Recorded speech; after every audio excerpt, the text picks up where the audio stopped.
Who else could it be? Status Quo starting off our Live Aid show from Wembley Stadium. If this isn't the best rock and roll show ever, just look at these headlines. Daily Star here, Live Aid 16 hours to rock the world. The Sun talking about the £7,000 paid by two people yesterday for tickets. Live Aid fever, says the Daily Mirror. Russia tunes in for Live Aid, says the Daily Mail.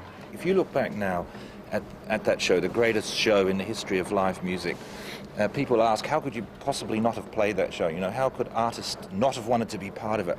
But prior to it, it was very much a different story. Because it was unknown and unproven, everyone wanted to know, is it real? Is it really going to happen? Who's doing it? Who else is in? And Geldof was the master of juggling the artists.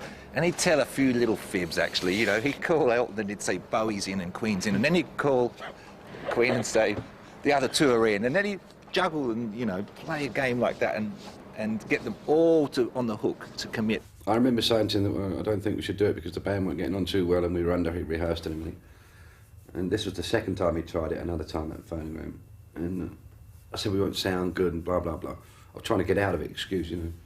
And he said it doesn't matter if you sound like, as long as you're there. I said, I haven't got a band. I'm not touring. I haven't done anything for a couple of years, and I'd have to get back up to steam, you know, so I couldn't really do it, such a big thing. I'll make a fool of myself. And he said, well, it doesn't matter, you know, effing and blind. And he said, it doesn't matter, we'll give you a piano. Come and do it on your own. I said, oh, I don't want to. He said, you're better, you know, and he's a very forceful lad.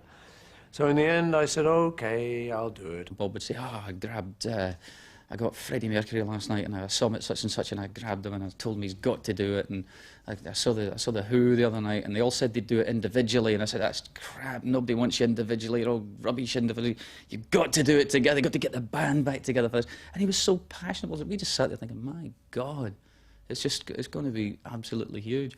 I actually did think that if no one shows up, do we know 15 hours of songs, you know? Hey, here's one you just heard a couple of minutes ago, I don't like Mondays, you know?